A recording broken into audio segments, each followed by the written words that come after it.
El bosque salvaje. He visto las capas de hielo de la Antártida y las dunas de arena del Sahara.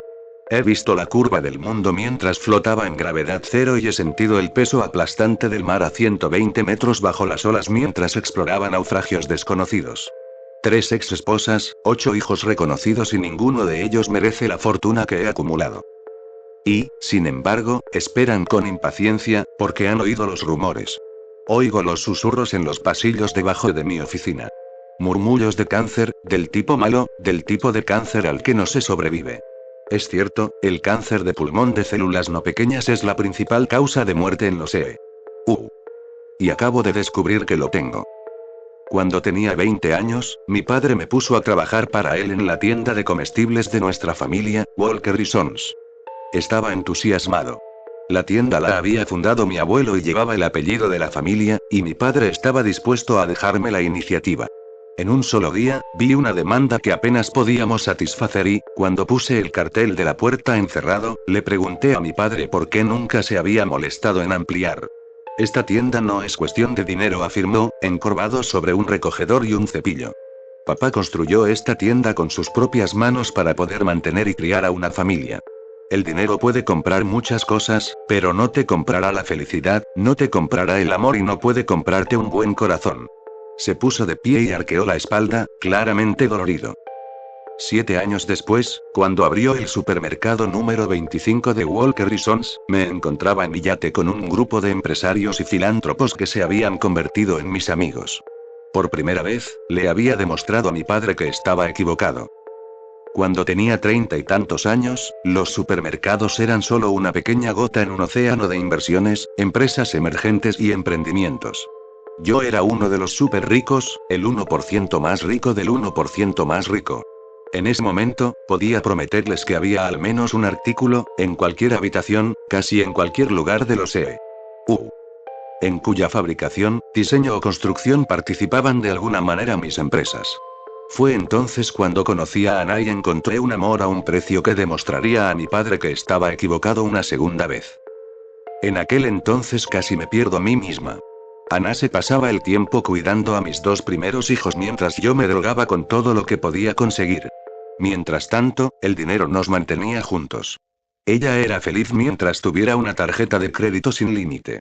Gastó miles de dólares en zapatos y ropa de diseño. Gastó decenas de miles en niñeras. Al final, ni siquiera el dinero pudo reemplazar lo que ella realmente necesitaba, un marido cariñoso. Me costó millones de dólares en acuerdos extrajudiciales y puedo garantizarle que no va a recibir ni un centavo más de mí. No me molestaré en hablar de mis otras ex esposas o de mis hijos. Digamos simplemente que fue un error casarme y tener hijos. Nunca pude apartar la vista de una jovencita bonita. Fue en la neblina de mis 30 cuando, sin saberlo, me di esta increíble oportunidad.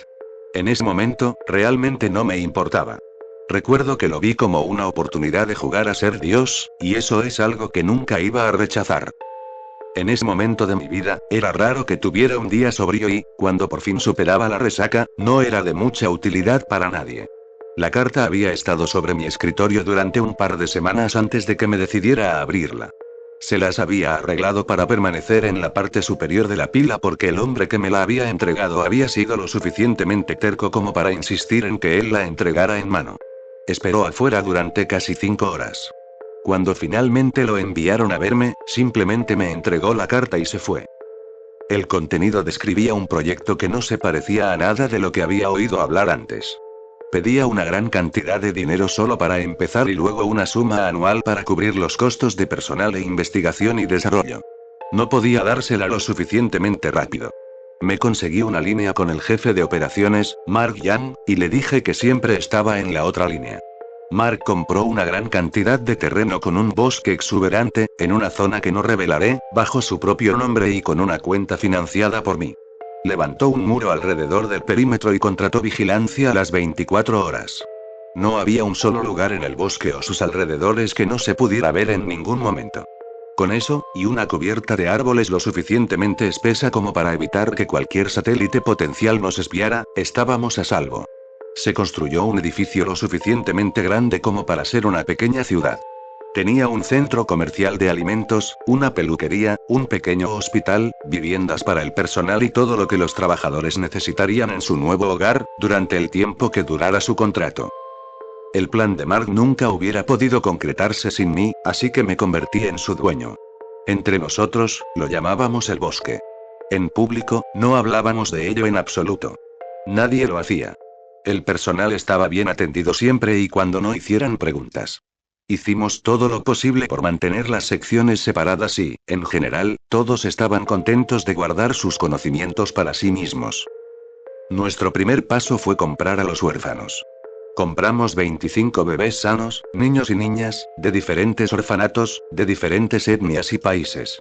Los criamos sin lenguaje, sin educación, sin amor. Una vez que pudieron caminar, los sacamos de la guardería y los colocamos en el nido. El nido fue diseñado para presentarles el mundo a los sujetos. Era una habitación sencilla de 3 paredes con un techo para mantenerlos secos y una pequeña área exterior cerrada por una simple cerca de alambre para mantener alejados a los animales. No había nada en el nido excepto pasto y barro. No vestíamos a los sujetos ni les dábamos camas. Mark quería saber cómo era un ser humano real. Cada mañana y cada noche, sonaba una sirena. De una trampilla en una de las paredes, dejábamos caer carnes cocidas. A medida que los niños crecían, empezaron a pelearse por la comida. Arañazos, empujones y tirones de pelo. Nada estaba en contra de las reglas cuando se trataba de comida. Cuando tenían 5 años, el sujeto masculino Six se acercó a la cerca y apoyó la cara contra el alambre. Su cuerpo ya estaba marcado con cicatrices y moretones de la pelea de ese día. Sin dudarlo mucho, trepó por la estructura de alambre y se dejó caer por el otro lado. A partir de ese momento, los sujetos fueron libres de vagar por el bosque. A medida que se acercaba la pubertad, el bosque se convirtió en un lugar difícil para las niñas y, en consecuencia, para los niños. En esas circunstancias, era difícil decir si el consentimiento era algo que podríamos considerar. Eran humanos, pero no tenían un lenguaje más allá de gruñidos y gritos. No tenían leyes que permitieran o prohibieran ciertos actos. Todo era natural. Esta fue la primera vez que vimos algo que dividió a la manada. De repente, los chicos ya no eran felices estando juntos. Con el sexo llegó la posesión y con la posesión llegó la falta de voluntad para compartir. Los chicos mayores también fueron los primeros en llegar a la pubertad. Los sujetos masculinos 1 y 12 se hicieron con una gran proporción de las chicas. Quedaron la mayoría de los chicos y un par de chicas inmaduras, que lamentablemente sufrieron durante los meses siguientes hasta que se les permitió entrar en una de las tribus. La comida se convirtió en una batalla entre los hombres. 3 sujetos masculinos fueron asesinados en unos pocos meses, otro simplemente murió de hambre. Sin embargo, cuando el sujeto masculino 7 llegó al borde de la inanición, se acercó con cautela a la tribu del sujeto masculino 1. De rodillas, el casi hombre se arrastró hacia el clan que descansaba debajo de un gran árbol. El sujeto 1 estaba alerta, observando con los ojos muy abiertos mientras se acercaba. Cuando el chico se acercó aún más, el sujeto 1 se puso de pie y se acercó. Las chicas estaban inquietas. El chico dejó de moverse y se cubrió la cara con las manos, mirando a través de las grietas de sus dedos. En un momento en el que la elección era violencia o compasión, esta era la primera vez que un sujeto mostraba compasión. El sujeto 1 acarició al chico con el pie, empujándolo fuera del grupo. 7 estaba demasiado débil para siquiera arrastrarse y cayó de costado. Murió al día siguiente. Fue durante esa época, cuando los niños de Feral tenían casi 15 años, cuando decidí entrar en el bosque. Mark había discutido conmigo furiosamente hasta que le dije que le cortaría la financiación a su proyecto si no me dejaba entrar. Me dejó unirme al grupo con el ceño fruncido e insistió en que era lo más preciso posible al imitar su condición. En sus palabras, no deberían tener motivos para creer que no había vivido allí toda mi vida. Y así, Mark Young observó cómo su inversor multimillonario de 40 y tantos años se dirigía al bosque completamente desnudo y ansioso por empezar. Me acerqué a la tribu de 12 con las manos colgando a los costados. El chico se me echó encima, gritando y vociferando en mi cara, tratando de alejarme de las chicas. Lo había visto hacer eso con los otros chicos y, por lo general, funcionaba. Lo tiré al suelo y lo golpeé hasta que escupió sangre y apenas movió. La clave era el dominio. La tribu se convirtió en mía y le quité 7 niñas al chico que dejé resoplando en el pasto. Se alejó tambaleándose de nosotros y regresó hacia los otros chicos que habían estado confinados a su propia compañía en tiempos más recientes. Mis niñas eran hermosas. Eran jóvenes, en forma, atléticas y el sexo era increíble. Era tan primario e instintivo. Honestamente, nunca había tenido impulsos tan insaciables, ni siquiera las drogas se comparaban con eso. Francamente, nunca había sido más feliz. En el transcurso de unas pocas semanas les puse nombres que se adaptaban a sus caras, aprendí cada una de sus peculiaridades, me mantuve firme contra cualquiera de los chicos que intentaron tomar mi trono, me metí en peleas para ganar comida para mi tribu y nunca dije una palabra. Solo estaba planeando pasar un par de días en el bosque, pero me quedé durante 4 meses. Una vez que finalmente dejé el bosque, nunca logré volver a encajar en el mundo real. Mi mente seguía divagando hacia mis hijas. Mi tercera esposa no era nada comparada con ellas, mis hijos eran unos desastres, mis negocios prácticamente funcionaban solos y el mundo fuera de los confines de ese bosque era mediocre y carente de sentido. Cuando Mark me llamó casi 5 meses después, sentí una felicidad que no había sentido desde que estaba en el bosque. 3 de mis niñas mostraban signos de embarazo. 3. Le di a mi esposa todo lo que necesitaba para que firmara el divorcio y volé al bosque. Las vi por las cámaras. Eran hermosas, impecables, incluso. 12 había recuperado el grupo y sentí que la rabia crecía dentro de mí cuando lo vi acostado con mis niñas. Casi vomité cuando lo vi durmiendo con ellas, con 2 cabezas apoyadas en su cuello. Debería haber sido yo. Siempre debería haber sido yo. Regresé furiosa al bosque con fuego en los ojos. El chico se dio cuenta de mi presencia por los ruidos de miedo que hacían las chicas mientras corrían detrás de los árboles para esconderse. Yo nunca les haría daño. 12 era un poco más grande que la última vez que nos vimos, pero no mucho. No lo suficiente. Creo que le rompí un brazo porque salió corriendo hacia el bosque gimiendo con el brazo apretado contra el pecho. No me costó nada afirmar mi dominio sobre las chicas. Fue bueno estar de vuelta. El mundo era perfecto otra vez. 2 de los niños sobrevivieron. Una vez que nació el primero, Mark y yo acordamos que era necesario dejar caer más comida para alimentar a la creciente población. La otra tribu también tuvo 2 bebés, y era importante para todos nosotros que nuestras niñas recibieran suficiente para vivir. El sujeto masculino número 1 y yo habíamos llegado a un acuerdo amistoso y tácito de que cada uno tomaría la mitad de la comida que se arrojara. Los otros chicos buscaron lo que dejábamos atrás. Cada 6 meses me hacía un chequeo con el médico del edificio anexo al nido y después de unos años dejé de hablar por completo. Mis empresas seguían lucrando, mis hijos no me querían ni yo a ellos y realmente no necesitaba nada más en el mundo. Hoy he tenido mi revisión médica bianual. Llevo 17 años viviendo en el bosque sin interrupción. Los sonidos de la ciudad me vuelven loca. Todos los motores, las bocinas, los gritos y las luces brillantes durante todo el día se combinan con el aire viciado y me hacen marear la cabeza. La pantalla de esta computadora me lastima los ojos y me lleva una eternidad encontrar la tecla correcta. Mark todavía me vigila todos los días. Dice que podría unirse a mí el año que viene, cuando se jubile. El médico trajo en avión a un especialista que confirmó que tenía cáncer en el pulmón y le dijo que no hiciera preguntas. Lo curioso es que, incluso ahora, tengo la oportunidad de demostrarle a mi padre que estaba equivocado por tercera y última vez. Mi padre decía que el dinero no puede comprar un buen corazón, pero sí puede comprar un buen pulmón de un donante voluntario. La verdad es que mis hijos han empezado a superarme en el bosque. No me queda mucho tiempo con mis niñas antes de que un nuevo rey dirija la manada. Si consigo un trasplante, tendré que volver al mundo real o vivir el resto de mis días apartada de mi propia tribu, lo cual no puedo soportar. Lo siento, Mark, pero parece que entrarás solo. He visto las capas de hielo de la Antártida y las dunas de arena del Sahara. He visto la curva del mundo mientras flotaba en gravedad cero y he sentido el peso aplastante del mar a 120 metros bajo las olas mientras exploraba naufragios desconocidos. 3 ex esposas, 8 hijos reconocidos y ninguno de ellos merece la fortuna que he acumulado. Pero 13 niñas, 15 hijos y 9 nietos, junto con todo un bosque de personas de verdad, merecen cada centavo que he ganado y que ganaré. Cuando muera, todos mis ahorros y ganancias posteriores irán directamente al bosque, para proporcionar espacio para expandirme y crecer. Gracias por el viaje. Historia 2. Alguien o algo me siguió desde el bosque. En este momento estoy pensando en mi seguridad personal, así que ten paciencia mientras lees esto, ya que no quiero revelar demasiada información para proteger mi privacidad.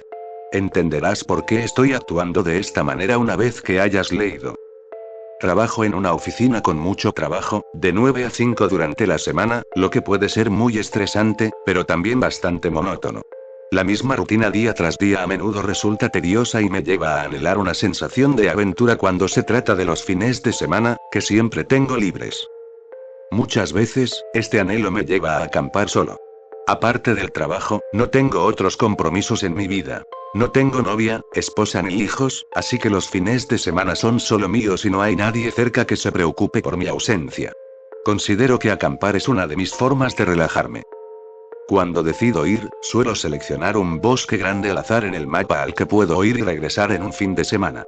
Suelo elegir siempre un lugar poco conocido, ya que mi intención es no molestar ni que me molesten otras personas. Calculo y acepto los riesgos que esto implica y nunca planeo quedarme en un lugar más de una noche. Disfruto de la emoción de estar solo en un bosque en la oscuridad de la noche y tener un tiempo de calidad para mí. Solo yo y la naturaleza. El fin de semana pasado fue uno de esos fines de semana en los que decidí que necesitaba escaparme un fin de semana. Fue el primer fin de semana después de la primera semana de regreso al trabajo después de las vacaciones de Navidad. La primera semana de regreso después de las festividades siempre es la peor y siempre parece la semana más larga del año. Elegí un área de bosque que requería aproximadamente 5 horas de viaje en cada dirección. No me importa conducir, si acaso, cuanto más lejos, mejor, pero hay un límite ya que tengo que viajar a casa para asegurarme de estar listo para otra semana de trabajo monótono. Reúno todo mi equipo de acampada y salgo justo antes de la hora del almuerzo el sábado, lo que significa que tenía suficiente luz al llegar para montar mi campamento. Me gusta mantener mi equipo de acampada lo más ligero posible cuando acampo en la naturaleza. Nunca planeo encender fogatas y, por lo general, solo llevo mi tienda de campaña individual, saco de dormir, linterna, navaja de bolsillo, barras de proteínas, botella de agua, grandes pilas de cintas reflectantes de colores y otros elementos que no vale la pena mencionar. Tenga en cuenta que no traigo mi teléfono conmigo ni ninguna forma de pago electrónico. El objetivo es alejarme de la tecnología. Cuando llego a mi destino y he completado el primer desafío de encontrar un lugar remoto para estacionar el auto, suelo caminar un poco para encontrar un buen lugar para acampar lo suficientemente lejos de la carretera, atando sutiles cintas azules a las ramitas de algunos árboles para guiarme de regreso al auto. No verías las cintas a menos que tuvieras una linterna y las estuvieras buscando. Un lugar perfecto para mí es uno que tenga suficiente espacio plano para montar una tienda de campaña, muchos arbustos alrededor para proporcionar algo de refugio contra el viento y que el lugar esté cubierto en su mayor parte por árboles para reducir las precipitaciones. El lugar que encontré ese día era perfecto, tenía una superficie plana agradable que luego tenía un perímetro inmediato de arbustos espesos y, justo por encima del espacio libre suficiente para montar la tienda, había un árbol con una gran cantidad de ramas gruesas con hojas. Era el tipo de lugar en el que, si fueras una persona al azar, no verías fácilmente el campamento a menos que lo estuvieras buscando específicamente. Después de un tiempo, ya estaba listo. Terminé de armar mi carpa cuando empezó a oscurecer. Todo lo que quedaba por hacer era asegurar la carpa, acurrucarme en mi saco de dormir y fundirme con la naturaleza que me rodeaba. Estuve cómodo durante un par de horas, casi me quedé dormido cuando de repente sentí que necesitaba cagar. Dejé escapar un suspiro de frustración mientras salía de la cama y me ponía de nuevo la ropa protectora. Tuve que volver a adentrarme en el desierto en plena oscuridad de la noche para encontrar un lugar donde hacer mis necesidades. Tenía la regla de no hacer nunca mis necesidades cerca del campamento, ya que una vez tuve un accidente que no es importante para esta historia. Cogí mi linterna, mi navaja de bolsillo y las cintas reflectantes y salí de la tienda. Antes de encender la linterna, me tomé un segundo para observar el entorno. Estaba completamente oscuro y en completo silencio. Esperaba oír insectos o pájaros o sonidos de animales mientras desarmaba la tienda, pero lo único que podía oír era el soplo ocasional del viento en mis oídos. Esto me hacía sentir inquieta y muy consciente, lo que no ayudaba a la sensación que sentía en mis intestinos. A pesar de mis sentimientos, seguí adelante para encontrar un lugar donde defecar en la dirección opuesta a mi ruta de regreso al auto, atando cintas rojas a ramitas discretas de los árboles para poder encontrar el camino de regreso al campamento. Después de pasar unos 15 minutos buscando un lugar, haciendo lo que debía y arreglándome, exploré con mi linterna los destellos rojos que me llevarían al campamento, cuando en su lugar vi el destello de algo más alejado de mi lugar de mierda.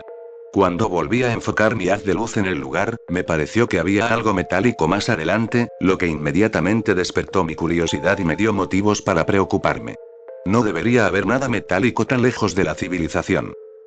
Tuve que investigar, así que comencé a acercarme al destello de metal, usando cintas verdes para marcar mi recorrido entre los árboles.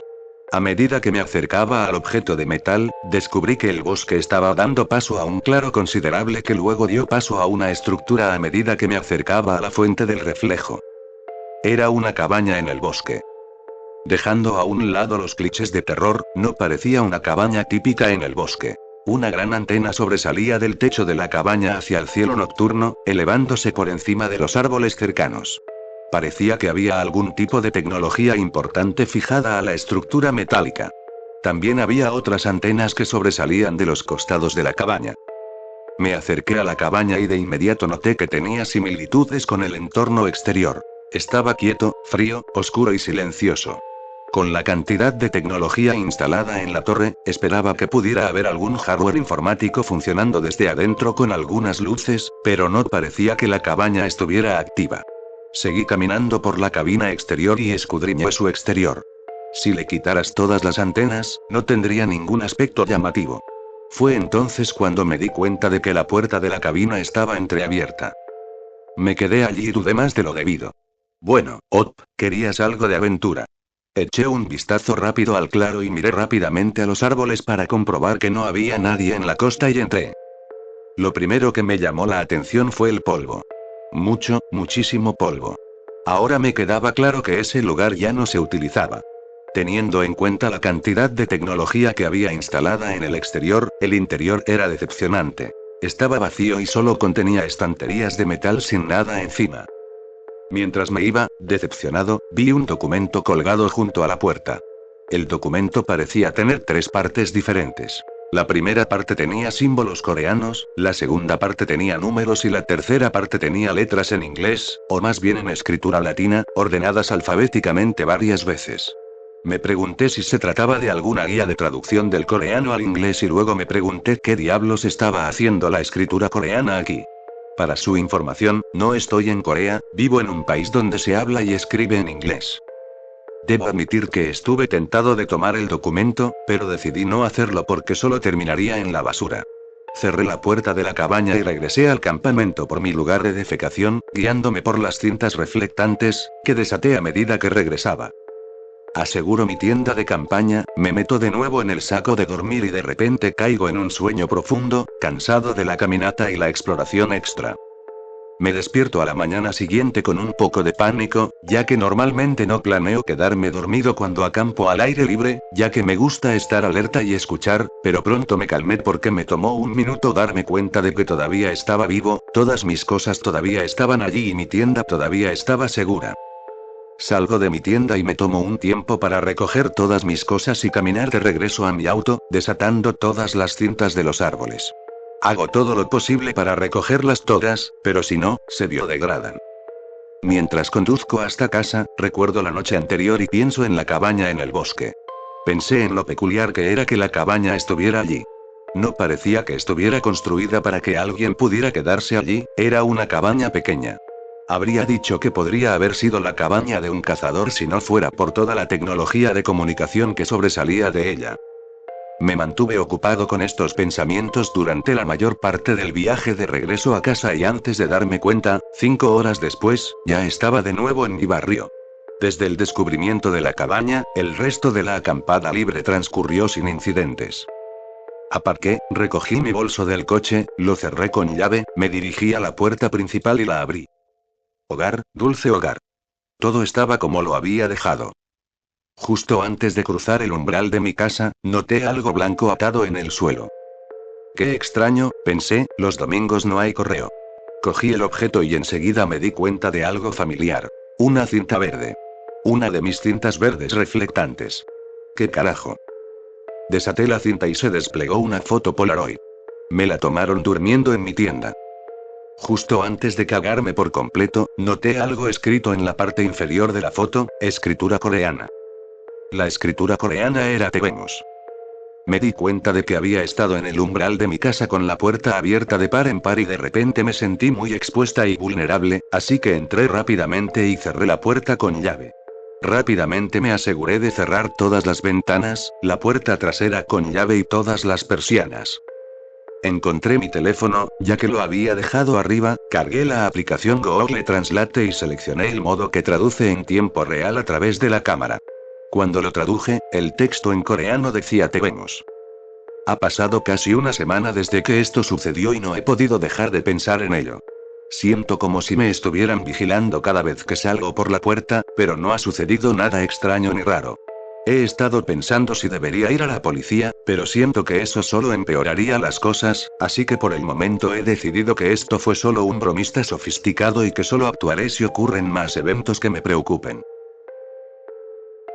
Historia 3. Figuras negras en el bosque.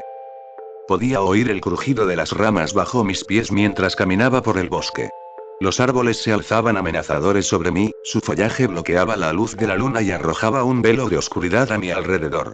Traté de mantener la calma, pero mi corazón latía con fuerza por la anticipación mientras observaba nerviosamente el área.